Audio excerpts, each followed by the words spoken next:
Husni Tamrin, jagoan, jago Betawi.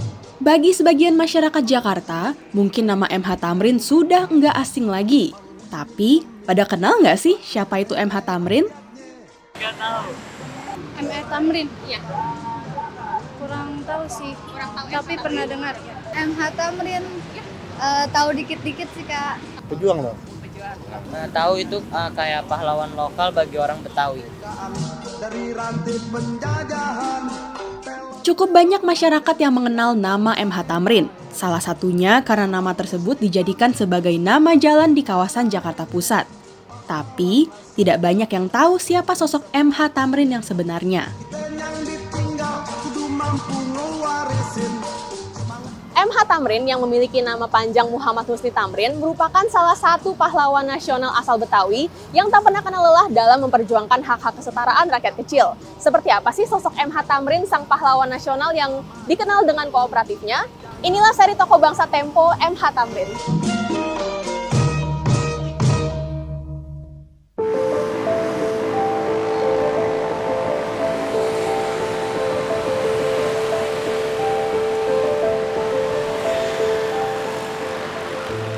Lahir di Weltevreden, Batavia, 16 Februari 1894. Muhammad Husni Tamrin ialah anak dari pasangan Tabri Tamrin dan Nurhamah. Memiliki ayah seorang wedana, yaitu pejabat tertinggi kedua setelah bupati, membuat Tamrin kecil hidup mewah dan berkecukupan. Ia juga berkesempatan untuk mengenyam pendidikan di sekolah dengan pengantar bahasa Belanda, Bible School Pasar Baru, dan Koning Willem III. Bergaul dengan teman-teman sekolahnya membuat gaya hidup ala Eropa sangat kental dalam keseharian Tamrin. Meski begitu, kedua orang tuanya tetap menanamkan nilai-nilai keislaman. Memiliki ibu dengan darah Betawi yang kental, membuat Tamrin kecil yang akrab disapa Mat Seni juga berkawan dengan anak-anak pribumi. Selepas sekolah, Mat Seni seringkali bermain dengan anak-anak di lingkungan sekitar rumahnya. Ia juga rutin mengaji di surau atau yang sekarang disebut masjid.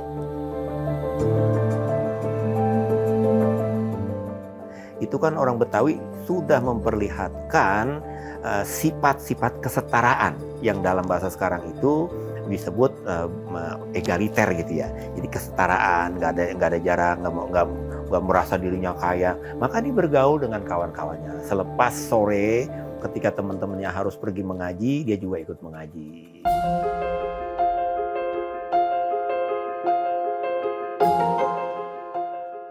Bergaul dengan berbagai kalangan, pribumi dan orang-orang Eropa membuka mata Tamrin melihat ketimpangan sosial yang terjadi di sekitarnya. Kepekaan dan hasrat untuk memperjuangkan kesetaraan antara pribumi dengan orang-orang Eropa kala itu semakin tinggi setelah Tamrin mengenal dan berdiskusi dengan Daniel van der Zee, seorang tokoh sosialis Belanda. Melalui rekomendasi van der Zee, Tamrin bergabung dalam Gemintrat setara DPRD pada 29 Oktober 1919. Bergabungnya Tamrin dalam Gemintrat membuatnya lebih leluasa untuk merealisasikan kesetaraan bagi masyarakat Betawi. Perjuangan Tamrin terlihat dengan adanya perbaikan kampung-kampung pribumi di Batavia, mulai dari perbaikan jalan, drainase, hingga pasokan air bersih. Dinilai berkinerja baik dan memiliki pengaruh besar, jabatannya pun dinaikkan menjadi Loko Burgemeester II atau Wakil Wali Kota kedua Jakarta pada tahun 1930. Tak berselang lama, 6 bulan kemudian, Tamrin mendapatkan promosi untuk naik pangkat menjadi Loko Burgemeester I. Tahun 1927, Tamrin bergabung menjadi anggota Volksraad atau yang saat ini dikenal DPR RI. Di Volksraad, Tamrin melihat lebih luas bagaimana penderitaan masyarakat pribumi saat itu. Tahun 27 ada peluang masuk ke Volksraad. Ada satu ruang kosong, tahun 27 dia masuk ke sana. Ya kan, karena sesuai dengan passion dia di kota, di sini dia lebih luas. Jadi masalah-masalah nasional seperti adanya kerja rodi, tanam paksa di perkebunan, dia terjun langsung ke Delhi situ. Piawai dalam berdiplomasi, selama menjadi anggota Volksraad, Tamrin berhasil memperjuangkan hak-hak masyarakat pribumi. Di antaranya penghapusan punale sanksi yang dialami oleh para pekerja tembakau di Deli Serdang. Kala itu, Tamrin berdiplomasi dengan Parlemen Eropa dan Amerika Serikat untuk melakukan boikot terhadap tembakau yang dijual Belanda karena tidak menyejahterakan para pekerja. Upaya tersebut berhasil dan Belanda mengalami kerugian. Penerapan punale sanksi pun dihentikan. Katanya sebelumnya para sultan ini merupakan kepanjangan kaki tangan Belanda. Kan seperti di Indonesia juga Demang di Batavia, para bupati, residen itu kan merupakan keturunan kepanjangan tangan penjajah Belanda ya. Di Sumatera itu para sultan.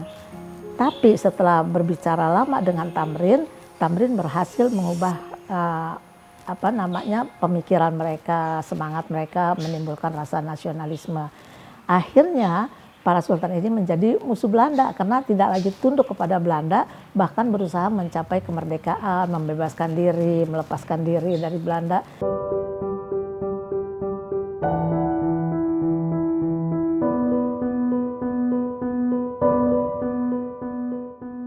Tak sampai di situ, perjuangan Tamrin dan rekan pribumi lain di Volksraad ialah memperjuangkan penggunaan bahasa Indonesia dalam rapat Volksraad dan penggunaan kata Indonesia untuk menggantikan kata Nederlands Indie atau Inlander.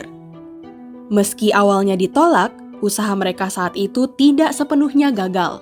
Bahasa Indonesia boleh digunakan dalam sidang Volksraad mulai Juli 1938.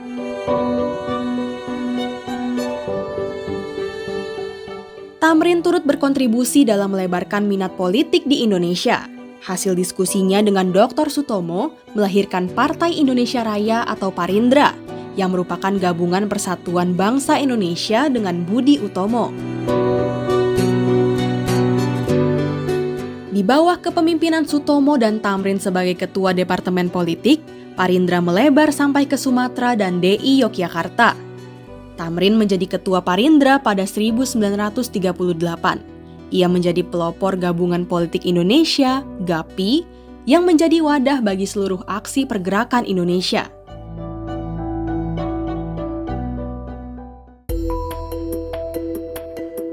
MH Tamrin menghibahkan beberapa aset pribadinya untuk kepentingan pergerakan rakyat.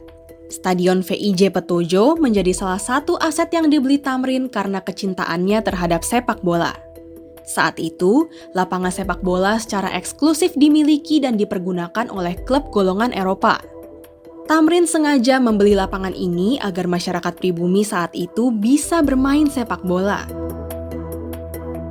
Akhirnya beliau membeli tanah dan dengan uangnya dia buka yang di Petojo itu ya, dan membuat tribun olahraga untuk sepak bola dan mendirikan Football Batavia VBB pertama kali supaya anak-anak Indonesia bisa bermain bola di situ.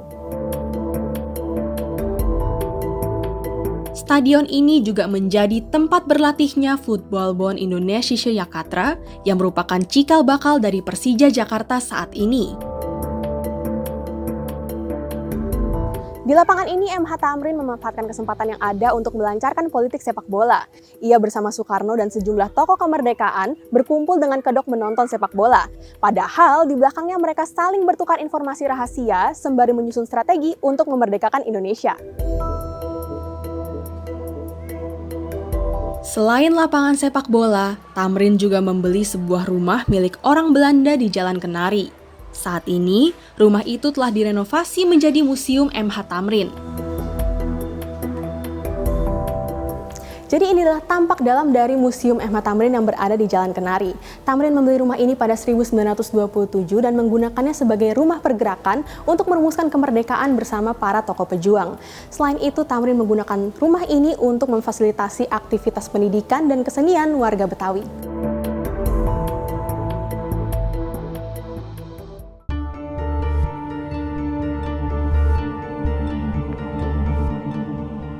(1940) jelang kemerdekaan Indonesia, mulai terjadi ketegangan antara Belanda dan Jepang. Tamrin yang sering bertukar surat dengan Jepang memantik kecurigaan pemerintah Belanda saat itu. Pengaruh Tamrin saat itu dianggap sudah terlampau besar dan berbahaya, membuat pemerintah Belanda menggunakan segala cara untuk membatasi pergerakannya.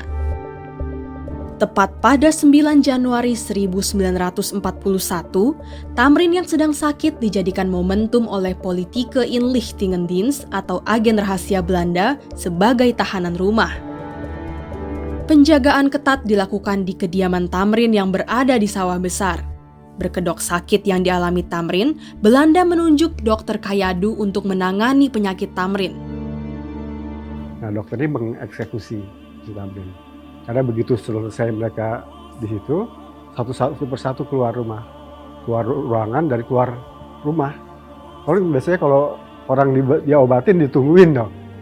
Ini malah dibiarkan pergi, disuntik ya, dengan tanda kutip lah kita ngerti. Bukan diobatin secara normal, tapi disuntik malah jadi meninggal.